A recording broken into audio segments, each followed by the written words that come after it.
Este es un mensaje del pastor John MacArthur, traducido y predicado en español para el mundo de habla hispana. Si tiene su Biblia, acompáñame a 1 Corintios capítulo 1, si es tan amable, y vamos a continuar con nuestro estudio de la insensatez de Dios. Y simplemente quiero decir al principio que si no estuvo aquí el último día del Señor, no va a poder entender tan bien en esta mañana lo que vamos a decir como si hubiera estado aquí. Y espero que si este estudio le ha ayudado en algo en su vida, va a poder conseguir el sermón de la última vez para que pueda tener ambas partes. No quiero enredarme mucho en repetir lo que hicimos la última vez, y entonces realmente los dos van de la mano. Si usted estuvo aquí la última vez, muchas cosas de las que vamos a decir ahora definitivamente las va a entender. Ahora, va a entender gran parte de esto, aunque no estuvo aquí, pero quizás no va a entender algunas cosas. No quiero dejar a nadie afuera, así que quédese aquí. Estamos llamando a esta sección en particular la insensatez de Dios. El mundo ve lo que Dios ha revelado en la Biblia y lo que Él ha hecho en la obra de Cristo en la cruz como insensatez. El apóstol Pablo en 1 Corintios capítulo 1, a lo largo del final del capítulo 3, enfrenta este tema en particular de hacer un contraste entre la insensatez de Dios y la supuesta sabiduría del mundo. Ahora, recordará usted que Pablo está enfrentando problemas en 1 Corintios. Y los problemas que él enfrenta van desde el capítulo 1 hasta el capítulo 16. El primer problema que él enfrenta es el problema de división en la iglesia. Y este es un problema muy, muy grande en la iglesia. Estuve en el seminario Western en Portland el viernes, y la facultad estaba sentada ahí y estábamos hablando de la iglesia, y uno de los profesores, un profesor de historia de la iglesia, me dijo, dígame, ¿su iglesia tiene algún problema? Y yo dije, sí, tenemos algunos. Él dijo, bueno, ¿qué tipo de problemas tiene usted? Yo dije, bueno, gracias a Dios no tenemos un problema de 1 Corintios 1. No tenemos división. Pero tenemos problemas serios de 1 Corintios 2 hasta el 16. Y realmente le doy gracias a Dios porque no somos un problema de 1 Corintios 1. Que hay unidad aquí. En la iglesia en Corinto había división. Y la razón por la que había división se debía a dos factores. Unos se estaban identificando con maestros humanos y se estaban alineando con hombres, como el versículo 12. Algunos estaban diciendo, yo soy de Pablo, otros yo soy de Apolos, otros yo soy de Pedro, de Cefas, otros yo soy de Cristo, y estaban creando divisiones. Y hubo una segunda causa de división, y era que estas personas habían sido salvadas de una sociedad orientada a la filosofía, y todos, previo a su conversión, se habían apegado a una u otra filosofía. Y cuando se volvieron cristianos, mantuvieron este tipo de identidad filosófica. Y entonces todavía tenía un grupo de personas por aquí que pertenecía a tal o tal filosofía y otro a tal y tal filosofía y etcétera, etcétera. Y todos eran creyentes, pero no podían estar en unidad real porque estaban divididos filosóficamente. Y entonces Pablo ataca la idea de división en base a la sabiduría del mundo del 1:18 hasta el final del capítulo. Y él les está mostrando que nunca deben tener división en la iglesia en base a la filosofía. Nunca deben dividirse por la economía, por puntos de vista sociales, por perspectivas que son propagadas por la sabiduría de los hombres, porque todo esto, de cualquier manera, es vacío. Deben estar unidos en torno a la sabiduría de Dios, y eso es común para todo creyente. Entonces no hay razón para que haya desacuerdo filosófico en la iglesia. Y usted sabe que eso puede pasar. Pueden haber personas que tienen una filosofía diferente, discutiendo con otras personas que tienen una filosofía diferente, pero en la palabra de Dios está la revelación de lo que es verdad y lo que es sabio, y necesitamos apegarnos a eso. Y entonces él ataca la idea de meter a la iglesia puntos de vista filosóficos, perspectivas en base a sabiduría humana, y de esta manera divide a la comunión en diferentes grupos en torno a esta perspectiva humana. Ahora, lo que realmente se resume en el 1:18 hasta el final del capítulo es el contraste entre la sabiduría de Dios y la sabiduría de los hombres. Y son opuestos, y como le dije la última vez, no necesita filosofía, porque cuando está bien, eso significa que encaja con la Biblia. Y tiene usted la Biblia, entonces no la necesita. Cuando está mal, realmente no la necesita. Usted no la necesita. Lo único que necesita es la palabra de Dios, y entonces eso es lo que él dice en esencia. La filosofía del mundo es lo opuesto a la sabiduría de Dios. No lo mezcla entonces en la iglesia, no lo necesita, solo corrompe. Usted se acuerde cómo lo vimos la última vez. Solo corrompe. Como puede ver, simplemente para darle una ilustración. Solo hay dos tipos de sabiduría en el mundo. La sabiduría de Dios y la sabiduría del hombre. Y las dos son definidas de manera distinta. Y para darle lo que creo que debe ser la definición más concisa en cualquier lugar, lo llevo a Santiago capítulo 3. En Santiago capítulo 3, versículo 17, encontramos la definición de la sabiduría de Dios. Aquí está la sabiduría de Dios afirmada y definida. Santiago 3:17 dice esto: pero la sabiduría que es de lo alto, ahora esto sabemos de inmediato que esta es sabiduría sobrenatural, que está fuera de la tierra, no es terrenal, está fuera del mundo, es divina, es la sabiduría de Dios, viene de arriba. Y Él la define. Es, en primer lugar, es pura de manera suprema. La sabiduría de Dios trae santidad, pureza, justicia. Y después dice Él que es pacífica, hace paz, es gentil, significa es dulce, es razonable. Él dice que no es contenciosa, es llena de misericordia, perdona, es amable, tiene buen fruto, es imparcialidad. La sabiduría de Dios es inambigua, no cambia, no juega la política, no tiene doblez. Eso es lo que Él quiere decir. Y después, finalmente, sin hipocresía. Es honesta, franca, directa y abierta, no le da la vuelta al asunto. Esa es la sabiduría de Dios. Lo que Santiago está diciendo aquí es que usted puede identificar a una persona que está enseñando la sabiduría de Dios porque él va a ser puro, pacífico, gentil, libre de contención, lleno de misericordia, de buenos frutos, no va a jugar a la política y va a ser directo, abierto y franco y honesto. Esa es la sabiduría de Dios. Ahora, en contraste, usted tiene la sabiduría del hombre en el versículo 15. Esta sabiduría no viene de lo alto. Esta es simplemente sabiduría impía, antigua. Esta es sabiduría humana. Y es definida aquí en tres términos. Vimos esto la última vez. Terrenal, esto está ligado a la tierra. No puede conocer nada fuera de sí mismo, lo cual es realmente una desventaja seria. Está tratando de vivir por su propia fuerza, su propio mérito. En segundo lugar, es sensual. Esto es, depende de la lujuria y concupiscencias, deseos de los hombres. En tercer lugar, su fuente es demoníaca. Ahora usted ve aquí dos tipos de sabiduría: sabiduría mundana y sabiduría divina. Ahora note algo. La sabiduría de Dios no necesita que se le agregue la sabiduría humana. ¿Por qué usted va a agregar a la sabiduría sobrenatural algo que es terrenal, animal o sensual y diabólico? Eso no le va a ayudar en nada a la sabiduría de Dios. ¿Pero qué? La va a corromper. Eso es lo que la filosofía le hace a la revelación, a través de la palabra de la revelación. Para decirlo aún de manera más clara, quizás que eso, Colosenses capítulo 2, versículo 8, dice, guardaos. Ahora la Biblia no dice eso muchas veces, pero cuando lo dice, es muy, muy importante. Guardaos. En otras palabras, esperen que van a encontrarse con este problema y prepárense. Guardaos, no sea que alguno os engañe, os corrompa, echa a perder su mente, confunda su mente a través de ¿qué? Filosofía y engaño vano. Eso es engaño basado en vanidad humana, que es según la tradición de los hombres y los rudimentos del sistema del mundo y no según Cristo.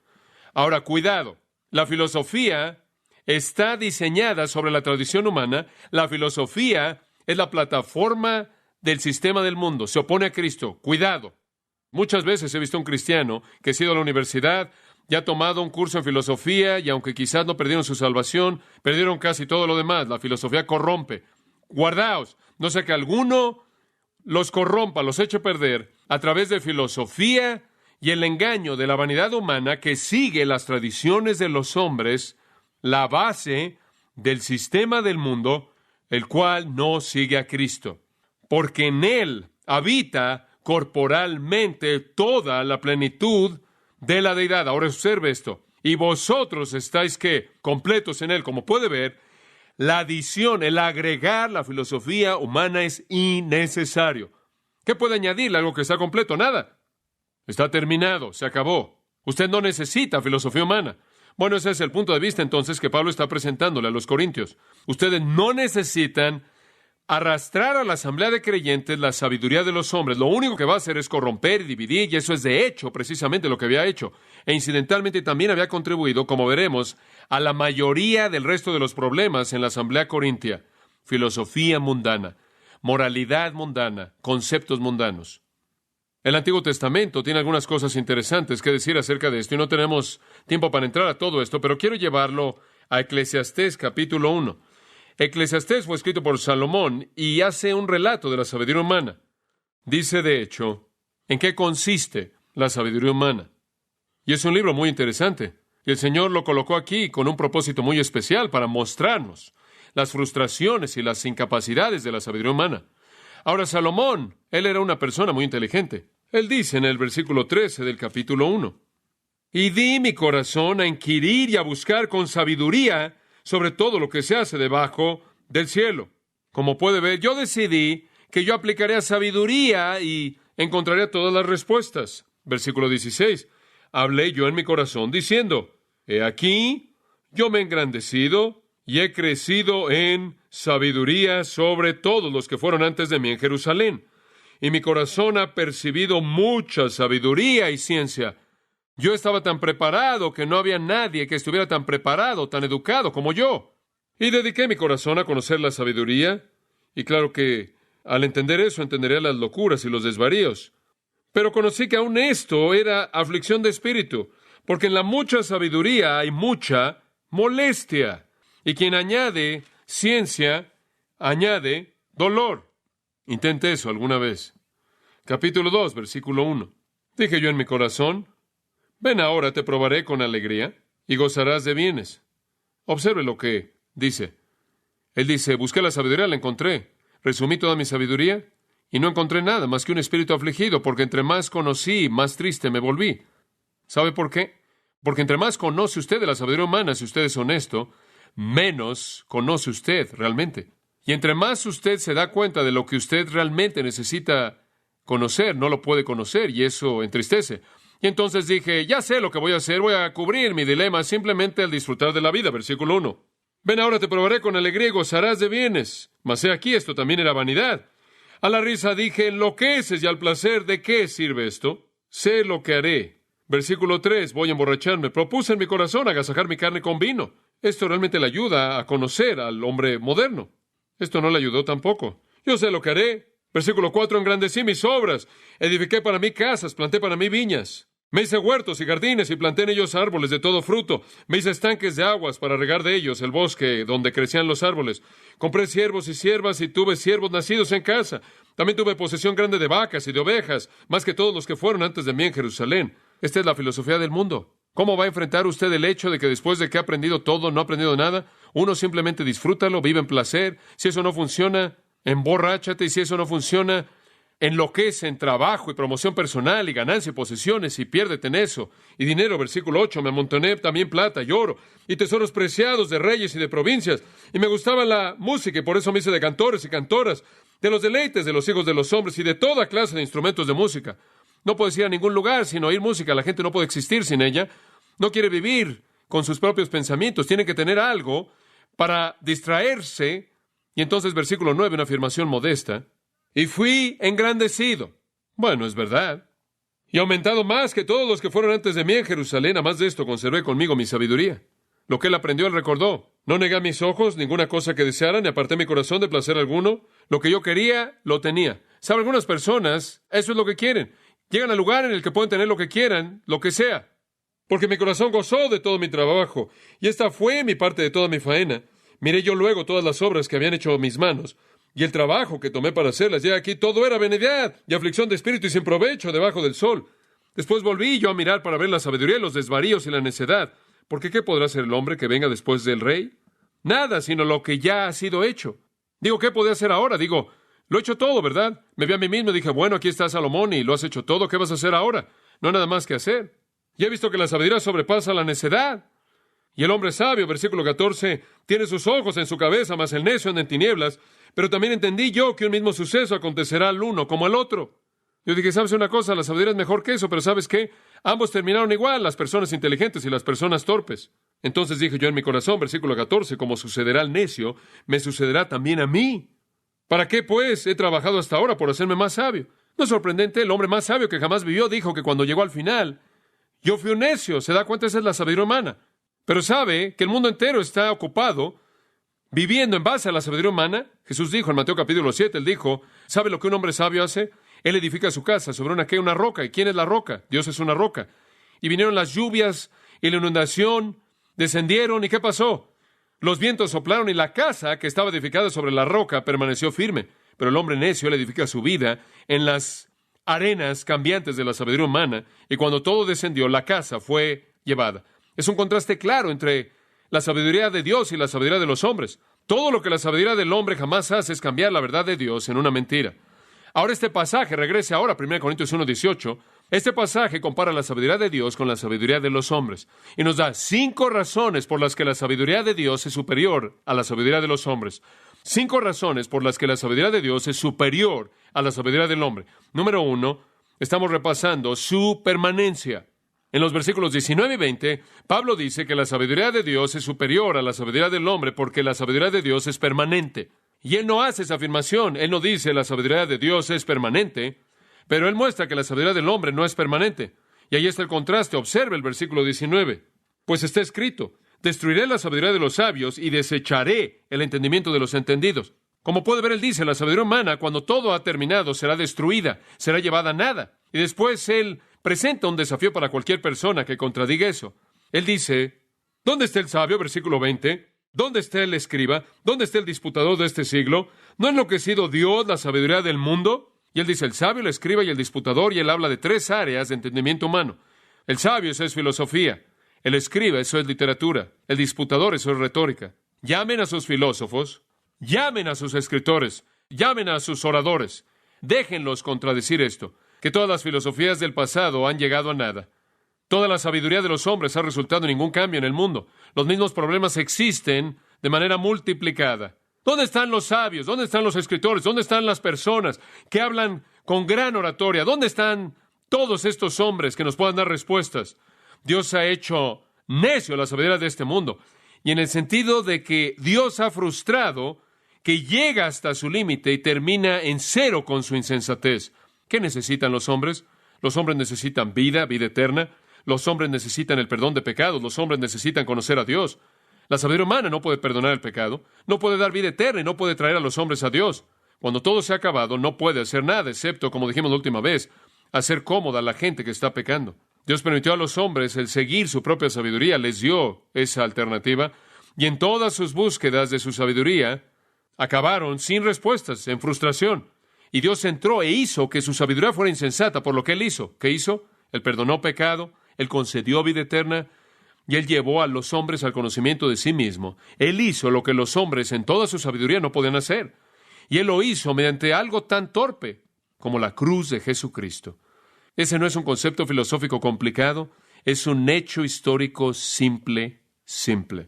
Y entonces son sabios, solo en sus propios ojos y solo durante un tiempo breve. La sabiduría de Dios es permanente.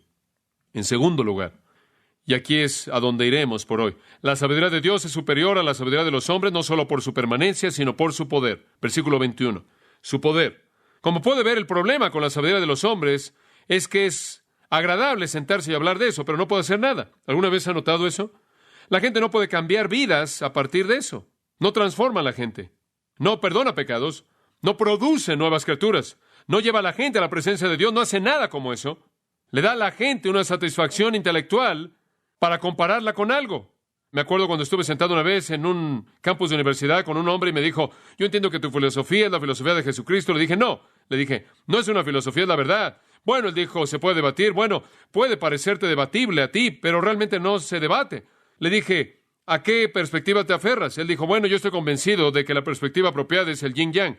Ahora, en ese entonces, realmente no sabía lo que era el yin-yang. Desde ese entonces me he familiarizado un poco más con el yin-yang. Yin-yang es la filosofía de los opuestos. Y esto es lo que este alumno procedió a decir. Mira, como puedes ver, él trazó ahí en la arena, él trazó un círculo y él dijo, ¿ves este círculo? Dibujas el círculo, colocas una especie de S en medio, después colocas otro círculo dentro de cada una de estas mitades. Una mitad es negro con un círculo blanco, otra mitad es blanca con un círculo negro. Él dijo, como puedes ver, ese es el yin-yang. Y yo pensé, si alguno está en el yin-yang, él es un no. Él no va a llegar. Yo dije, ¿qué quieres decir? Él dijo, bueno, ¿no lo ves? Es la filosofía de los opuestos. Puedes ver, si hay algo que está arriba, tiene que haber algo abajo. Si hay algo adentro, tiene que haber algo afuera. Si hay algo bueno, tiene que haber algo malo. Es la filosofía de los opuestos, ¿te das cuenta? Yo dije, yo veo. Pero entonces, ¿qué? Eso fue todo. Yo dije, bueno, muy bien, ¿qué hizo para ti? ¿Sabe usted lo que hizo para él? Simplemente le dio un pequeño juego intelectual que podía jugar y le dio un pequeño pedazo de ego que podía usar para mostrarle a alguien lo que sabía. Eso es todo. No cambió su vida en absoluto. No tenía poder. No le da poder en absoluto. Y el mundo ve el Evangelio y dice, qué insensato, qué torpe. Pero versículo 21, ya que en la sabiduría de Dios el mundo no conoció a Dios mediante la sabiduría, y entramos en eso a detalle la última vez, agradó a Dios salvar a los creyentes por la locura de la predicación. ¿Ve algo aquí? Lo que los hombres del mundo no podían hacer con toda su sabiduría unida, Dios lo hizo. ¿Salvó a los hombres de qué? De sus pecados. de su vaciedad, de Satanás, los salvó, los rescató, los libró y los llevó a su propia presencia. Les perdonó el pecado, les dio vida eterna, eso es lo que Él hizo. Y el mundo, por toda su sabiduría, no conoció a Dios, no podía conocer a Dios. Dios, por la locura de la predicación, algo como la cruz, tan objetivo, tan simple, tan carente de complejidad, tuvo el poder de generar vida eterna, perdonar pecados, y la sabiduría de los hombres nunca lo pudo hacer. Como puede ver, la sabiduría de Dios es poderosa. Ahora observe, al final del versículo 21 tenemos que señalar esto. Agradó a Dios salvar a los creyentes por la locura de la predicación. Ahí se demanda la respuesta humana y eso es fe. Como puede ver, eso va en contra de la idea de la sabiduría. Pablo no lo dijo en Romanos 1:16. El Evangelio es poder de Dios para salvación a todos los que pueden entenderlo, a todos los que pueden entender sus detalles y complejidades. Es poder de Dios a todo aquel que ¿qué? Que cree. Y un hombre vino a Jesús y dijo, Señor, creo, ayuda mi incredulidad. Y lo que él estaba diciendo era, ¿creo un poco? ¿Es suficiente eso? Y eso fue suficiente.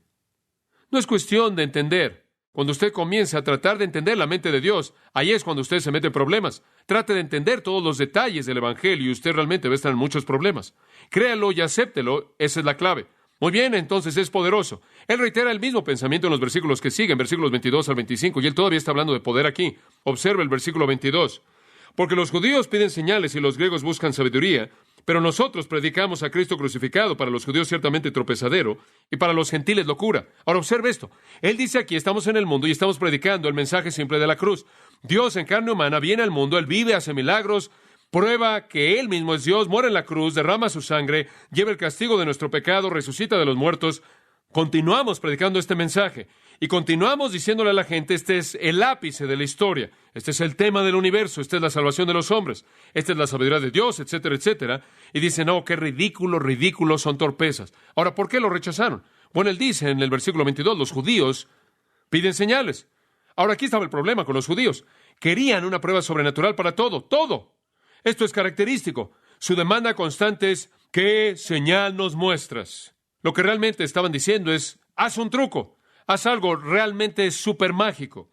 Y si Jesús hubiera hecho algún tipo de rueda de carro mágica y hubiera hecho algún tipo de cosa estupenda, Él habría comenzado algo que realmente Él nunca podría haber detenido. Pero Él realmente hizo milagros para sus discípulos, porque los milagros únicamente solidifican la fe de personas que ya creen. La gente que no cree va a encontrar una manera de justificarlos, créame que así va a ser. Créame. Piense usted en el hombre ciego en el Evangelio de Juan. ¿Sabe una cosa? Se toma un capítulo entero y los fariseos, ya para cuando termina el capítulo entero, han investigado todo esto. Están todavía convencidos de que el hombre realmente no fue un milagro. De hecho, dicen, no, debió haber sido alguien diferente. Y ellos finalmente van a él y le dicen, ahora espera un momento, ¿tú eres el hombre? Yo soy el hombre, no te creemos. Encuentran a su mamá y a su papá y este es el hombre, este es su hijo que nació ciego, este es el hombre. Bueno, ¿qué le pasó? No sé qué le pasó. Y le dicen al hombre, bueno, ¿quién es esta persona? Él no puede ser alguien de Dios. Y él les dice, ustedes me dicen eso. Ustedes saben que Él abrió mis ojos y me están preguntando si es de Dios. Es bastante obvio, ¿no es cierto? Al final fue antagonismo y odio hacia Cristo.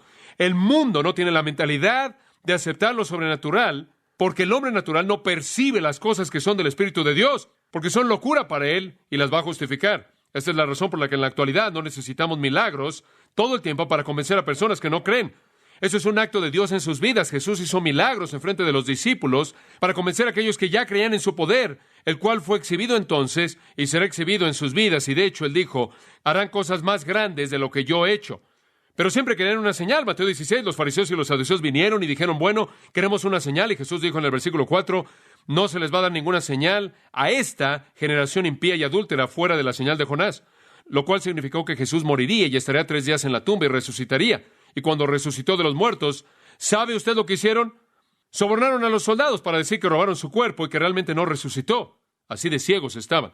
No querían creer. Entonces los judíos pedían una señal. Ahora los griegos, como puede ver, eran diferentes. Buscaban sabiduría. Ahora el griego no diría, oh, haz algo sobrenatural. Él decía, ahora permíteme entender esto. Dios se vuelve hombre. Oh, no. Eso no puede ser. No. Filosóficamente eso no funciona. Y después una cruz. No. No, ahí tiene los dos puntos de vista. Aquí tiene usted al sobrenaturalista y al racionalista, ¿verdad? Los judíos eran los sobrenaturalistas y habían empujado esto más allá de la norma, y al mismo tiempo los griegos eran los racionalistas y habían empujado eso más allá de la norma. Ahora, yo creo que yo soy un sobrenaturalista. ¿Usted? Yo creo en Dios, yo creo que Él es preciso. En segundo lugar, yo creo que soy un racionalista. Digo, yo no me desecho de mi cerebro, como puede ver, pero no voy a ser tan sobrenatural al lugar en el que es irracional, o tan racional al lugar que es antisobrenatural. Hay un equilibrio. Como puede ver, los judíos estaban tan enamorados con sus propios intelectos que eso es lo único que les preocupaba. Entonces él dice, tenemos estos dos tipos de personas, y llegamos al versículo 23, predicamos a Cristo crucificado. Predicamos a Cristo crucificado. Predicamos el hecho de que el Mesías murió en la cruz y al derramar su sangre pagó el pago del pecado, y el propósito para el cual el hombre fue hecho es para ser restaurado, y él es llevado a la presencia de Dios. Su pecado es perdonado, él puede vivir con Dios para siempre. Le decimos eso a los judíos y se van, no creen. Y a los griegos tampoco lo creen. ¿Por qué? Versículo 23. Para los judíos ciertamente tropezadero. Bueno, dice usted, Israel, tengo un anuncio que hacerles. ¿Ven esa persona que está colgado en esa cruz sangrando? Ese es su Mesías. ¿Estás bromeando? ¿Ese es nuestro Mesías? ¿Saben que todavía no creen eso? ¿Saben ustedes que el mayor tropezadero que los judíos se enfrentan al hablar de Jesucristo como Mesías es su muerte? Porque tienen su propia idea. Él va a venir y va a establecer su reino, y él vino, pero no hizo eso. Dice usted, bueno, ¿qué hacen con Isaías 53? No hacen mucho con ello. Dice usted, ¿qué hacen con el Salmo 22? En la mayoría de los casos lo evitan. Como puede ver, predijo que el Mesías moriría. Entonces, el Mesías en una cruz, y regresan a Deuteronomio 21, creo que es el versículo 23, el que está colgado en una cruz o en un árbol es maldecido, el maldito de Dios. Él no puede ser el Mesías. Entonces tropiezan por eso. La cruz no prueba que es su Mesías, prueba que no lo es. ¿Por qué no derrocó a Roma? ¿Por qué no estableció él su reino? Ridículo. Y entonces ahora los judíos han abandonado la idea entera, en gran parte, de un Mesías, y simplemente hablan de una era mesiánica, lo cual es en cierta manera como una gran sociedad. Un tiempo feliz, un tiempo de paz en el mundo, y ni siquiera va a haber un Mesías personal. Se han dado por vencidos en esto porque han estado esperando por mucho tiempo. Bueno, nunca van a ver a otro. Él ya ha estado aquí y buscan señales. Esperaron a Jesús que hiciera todo tipo de maravillas sobrenaturales y cosas, usted sabe, que podían leer en Joel 2, y esperaban algún tipo de cosas que pasaran cuando Él estableciera su reino. Y aquí viene, manso y humilde, en un asno a Jerusalén, y por un día o algo así es Hosana, pero hombre, eso se acabó, ¿verdad? Bravo, Hosana, el hijo de David, y él dice, excepto que un grano de trigo caiga en la tierra y muera, permanece solo, entonces voy a morir. ¿Qué? Como puede ver, no entendieron eso. Y ya llega el momento en el que llega el viernes y están pidiendo su sangre. No podía ser el Mesías. ¿Dónde están las maravillas? ¿Dónde están las señales? Por otro lado, ¿cómo reaccionaron los gentiles? Para los gentiles la idea entera era locura. Esto era locura. ¿Por qué? Bueno, por varias razones. ¿Sabe usted? Un principio básico de la filosofía griega, era el hecho de que Dios era definido por el término apateía, del cual obtenemos la palabra apático. Para los griegos, Dios era totalmente indiferente a los hombres. Él no estaba preocupado por la gente. Él era incapaz de sentir algo, porque decían, Dios tiene que estar mucho más allá de los hombres, que Él nunca podrá ser tocado por algo que sea humano. Lo opuesto mismo de Cristo, quien puede ser tocado. Pero ellos dijeron, Dios no puede ser tocado con ningún sentimiento humano. Entonces la idea de que Dios se encarnó y en carne humana llevó los pecados de los hombres, el dolor y la angustia, murió en la cruz, era absolutamente ridículo para ellos. Dios está distante. Dios es indiferente. Celso, quien hizo una carrera entera de atacar al cristianismo, hace mucho tiempo atrás dijo esto, y cito, Dios es bueno y hermoso y feliz, y es en aquello que es más hermoso y mejor. Si Él entonces desciende al hombre, involucra aquel cambio y un cambio de bueno a malo, de hermoso a feo, de felicidad a infelicidad, de lo que es mejor a lo que es peor, y Dios nunca aceptaría un cambio así. Fin de la cita. Como puede ver, los griegos no podían permitir que nuestro Dios se volviera hombre. Pensaban que era increíble que uno viniera a la tierra, llamara a la humanidad, y tuviera tristeza y llorar y muriera en una cruz. Y otra cosa acerca de la filosofía griega era que todo tenía que ser complejo. Si usted podía entenderlo, probablemente no era verdad. ¿Se da cuenta? Digo, simplemente si el hombre promedio podía entenderlo, no era bueno. Digo, tenía que ser algo, usted sabe, que solo los inteligentes pudieran entender. Y aquí vienen estos predicadores cristianos que usted sabe, eran personas bastante comunes y corrientes, realmente no estaban preparados en filosofía, simplemente salían ahí del bosque y estaban predicando este mensaje, claro, porque he determinado no saber nada sino a Cristo. Y eso era tan simple y no era complejo. Y era tan claro y era tan crudo para ellos y simplemente se rieron ante eso. Nada era tan absurdo para un racionalista que la idea de que la sangre de un Dios crucificado podía quitar el pecado, asegurar la salvación, promover santidad y dar vida eterna. Se rieron. Dice usted, bueno, eso en cierta manera echa a perder el plan de Dios, ¿no es cierto? Digo, si Él predica a los judíos y es un tropezadero, y si Él predica a los griegos y es locura, entonces ¿a dónde va? Eso lo cubre. Digo, El judío y los gentiles lo tienen. ¿Lo echó a perder eso? No. No. Dice en el versículo 24, más. Y me da gusto que está ahí, ¿no es cierto? Más. Para los llamados, así judíos como griegos, Cristo, poder de Dios y sabiduría de Dios. A pesar del hecho de que la mayoría lo rechazaron, el llamado eficaz a la salvación vino a algunos judíos y a algunos gentiles. Y ellos creyeron, inmediatamente Cristo se volvió para ellos no un tropezadero, sino el poder de Dios. No locura, sino sabiduría de Dios. ¿Se da usted cuenta de cómo él hace un contraste entre esas dos cosas con las dos reacciones? El judío dice, no puede ser nuestro Mesías, velo, manso y humilde y muerto. Ese no es el Mesías poderoso, pero para los que creyeron, Cristo se volvió el poder de Dios.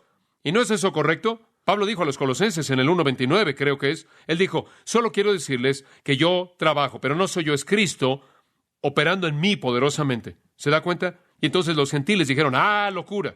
Pero para los gentiles que creyeron se volvió ¿qué? Sabiduría.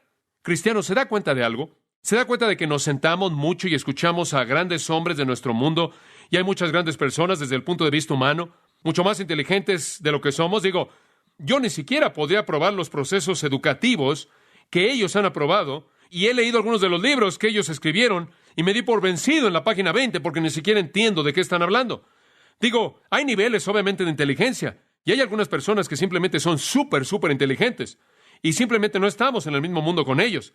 Pero cuando resumen toda su sabiduría a lo largo de las edades y la unimos, ¿sabe una cosa? Simplemente los cristianos humildes son más sabios que ellos. ¿Es correcto? Dice usted, John, oye, eso es orgullo. No. Usted no entiende eso. No estoy hablando de mi propia sabiduría. Estoy hablando del hecho de que conozco la sabiduría de Dios. Dice usted, ¿cómo llegaste a conocer eso? Está en la Biblia y entiendo la Biblia. Dice usted, bueno, ¿por qué esas personas no leen la Biblia? Pueden. ¿Sabe una cosa? No la van a entender. ¿Sabe por qué? Porque no tienen al intérprete residente, quien es el Espíritu Santo.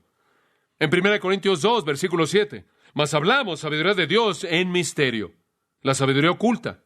¿Ve eso? Es sabiduría oculta y solo revelada a aquellos que conocen a Cristo. Versículo 8.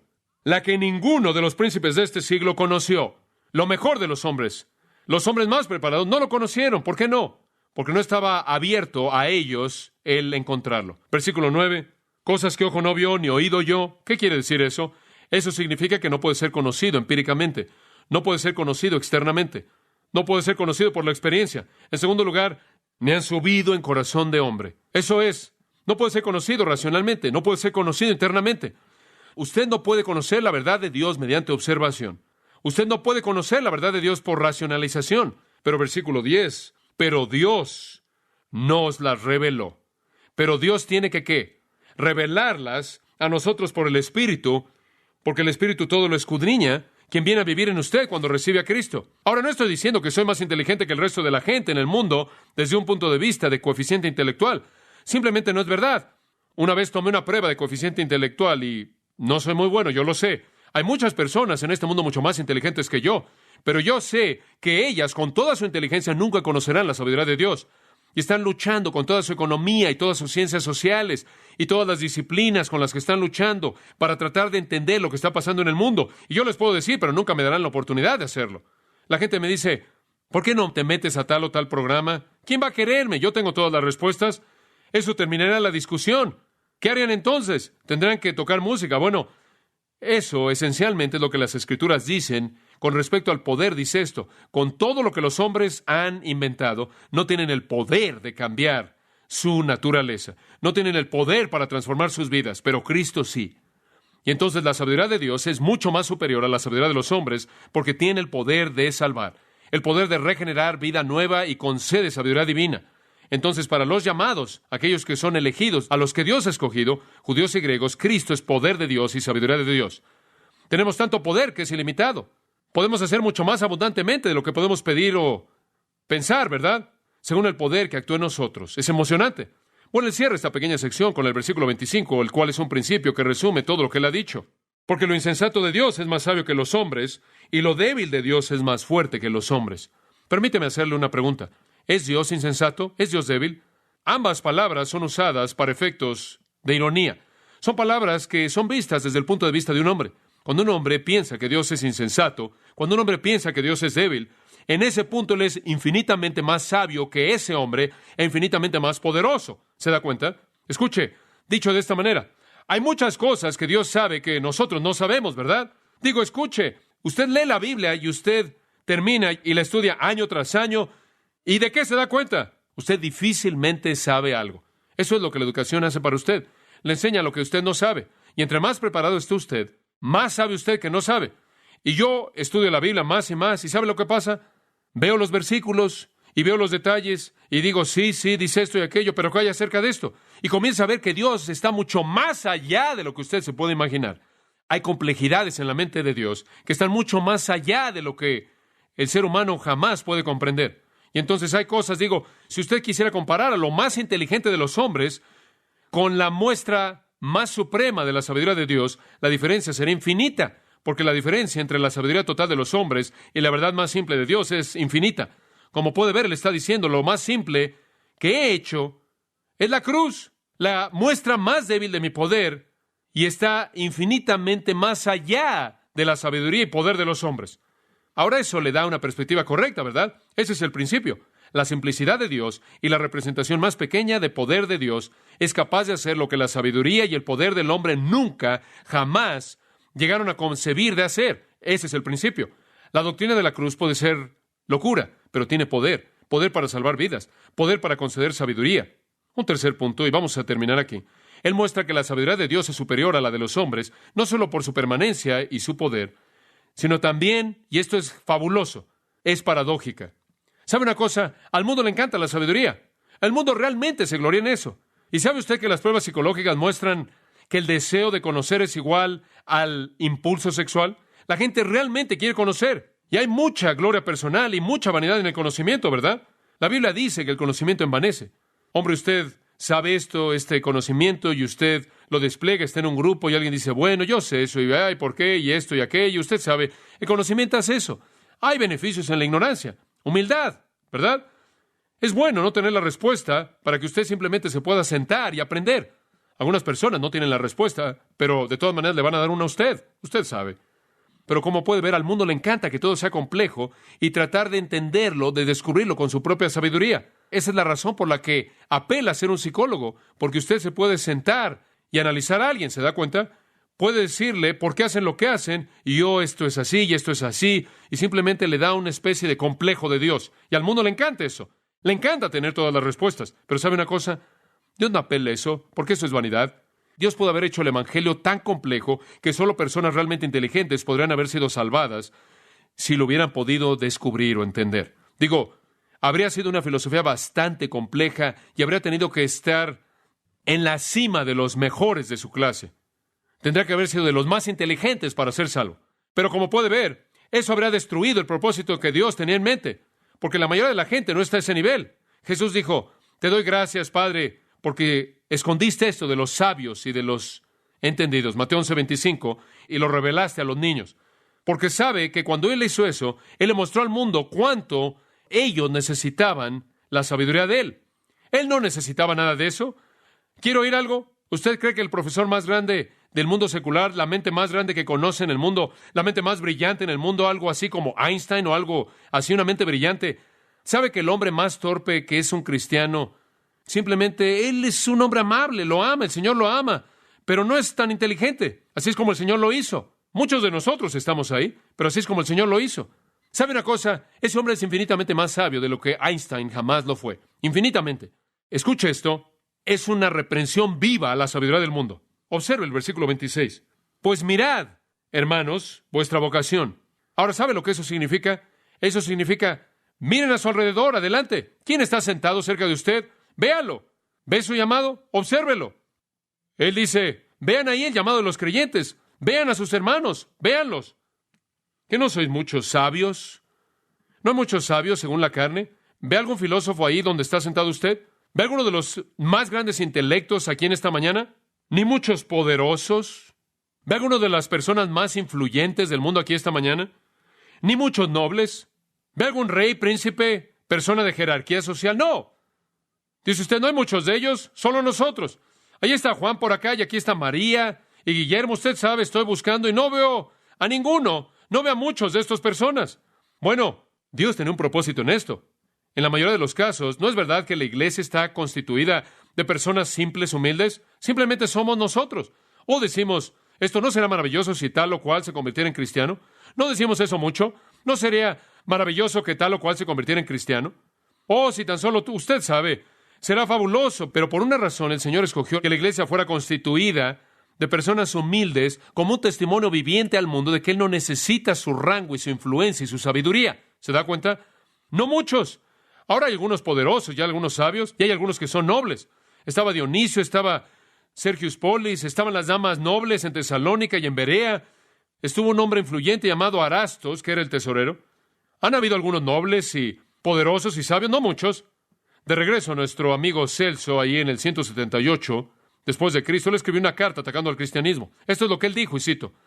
Aquí está una descripción de los cristianos. Que ninguna persona preparada, culta se acerque. Ninguna sabia, ninguna sensata. Porque todo ese tipo de cosas consideramos malas. Pero si algún hombre es ignorante, si algún hombre carece de cultura, si algún hombre es un necio, acérquese con denuedo. Y de los cristianos añadió, escribiendo esto, y cito, los vemos en sus propias casas, sastres de lana, los peores, el vulgar, las personas menos preparadas. Y después él realmente calentó su intelecto. Él dijo, son como una multitud de murciélagos o de hormigas que están saliendo de su nido, o de ranas que tienen un simposio ahí en torno a un pantano, o de gusanos que se reúnen en el lodo. Fin de la cita. Eso es lo que dijo acerca de los cristianos. Un hombre amable, Celso. Bueno, ¿sabe una cosa? Él vio a su alrededor y eso es lo que vio. Puede imaginarse cómo estaban todas estas ranas simples y ellos sabían lo que él no conocía. ¿Ve cómo la simplicidad de la iglesia es una reprensión contra la complejidad de la sabiduría del mundo? No necesitamos la sabiduría del mundo, no la necesitamos. La paradoja lo prueba. Nosotros que somos los más simples, los más insensatos, somos los más sabios. Y en el Imperio Romano habían 60 millones de esclavos. ¿Puede imaginarse qué impacto esto hizo en ellos? Porque la mayoría de la iglesia está constituida de esclavos y los esclavos tenían todas las respuestas. Oh, esas no son buenas noticias. Y entonces los cristianos durante toda la historia son una reprensión viviente en contra de los supuestos sabios. Y usted se acuerda en Colosenses que la Biblia dice que Cristo va a desplegar a la iglesia ante los principados y potestades para mostrar la sabiduría de Dios. No necesita la sabiduría de los hombres. Miran alrededor, dice él. No hay muchos sabios. Eso significa la sabiduría de la naturaleza humana. Inteligencia de clase alta. No muchos poderosos. Eso significa personas grandes o influyentes, poderosas. Ni muchos, observe esta, nobles. Eso significa nacidos de familias de alto rango. Y si usted quería una definición simple, triple, de lo que el mundo cree que es un gran hombre, número uno, él es muy inteligente. Número dos, él tiene una influencia tremenda a través de dinero, poder, sea político o en el deporte, o en la educación, o en el campo de la educación, o en el campo deportivo, lo que sea. En tercer lugar, tiene alto rango. Él es general tal y tal, él es el senador tal y tal, él es el presidente tal y tal, él es el vicepresidente tal y tal, él es la cabeza de esto, él es la cabeza. Como puede ver, el mundo basa su grandeza en el conocimiento, o en la educación, o la influencia, o el poder, del dinero, o el rango. ¿Le gustaría conocer al hombre más grande que jamás vivió según Dios? ¿Le gustaría conocerlo? Persona interesante, su nombre es Juan el Bautista. ¿Sabe que él no tenía preparación? Él no tenía preparación formal. ¿Sabe que él no tenía poder en particular? ¿Sabe que él era un personaje extraño? Él usaba una especie de traje modificado de Tarzán, hecho de pelo de camello, comía langostas y miel silvestre, y él vivía ahí en el desierto. Bueno, dice usted, bueno, quizás era de jerarquía social. Quizás él vino de una familia de alto rango. ¿Está bromeando? ¿Elisabet y Zacarías? No era nadie. Dice usted, bueno, Zacarías era un sacerdote. Claro que era un sacerdote, pero habían miles y miles y miles y miles de esos sacerdotes y no tenían rango. No. Como puede ver, Jesús dijo, entre los que nacen de mujer, Mateo 11:11, ninguno se ha levantado mayor que Juan el Bautista. El hombre más grande que jamás vivió, y él no encajó con ninguno de los estándares del mundo. Pero él encajó con el estándar de Dios porque él era un hombre sabio. Él conocía a Dios. ¡Qué paradoja! Observe el versículo 27. Sino que lo necio del mundo escogió Dios para avergonzar a los ¿qué? A los sabios. Y lo débil del mundo escogió Dios para avergonzar a lo fuerte. Y lo vil del mundo y lo menospreciado escogió Dios, y lo que no es para deshacer lo que es. Literalmente, la palabra que no es significa nacido bajo. Él ha escogido lo que no tiene rango, las cosas nacidas bajas del mundo.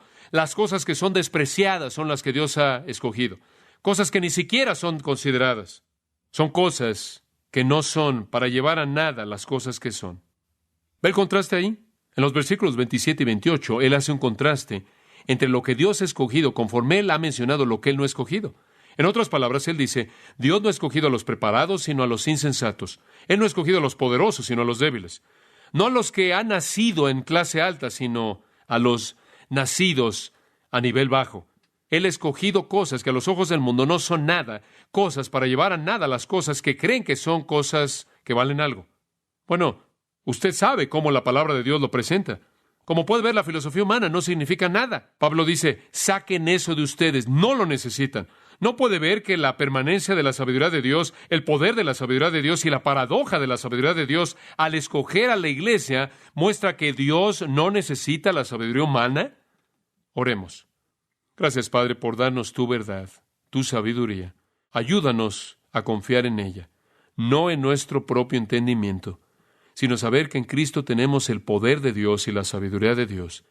Si hay algunos con nosotros congregados en esta mañana que todavía están confiando en la sabiduría humana, oramos que tú te muevas en sus vidas, los llames a ti mismo y que ejerzan fe y crean en la obra de Cristo. Esa obra simple, humilde, tan cruda como el mundo la juzga, pero que realmente es el pináculo de toda la historia y el acto redentor de Dios para los hombres. Padre, que vengan a Cristo el día de hoy. Ayúdanos, Señor, a los que somos cristianos, a no mezclar la sabiduría del mundo, sino a volvernos estudiantes de la sabiduría de Dios, la cual es nuestra en Cristo. Oramos en su bendito nombre. Amén.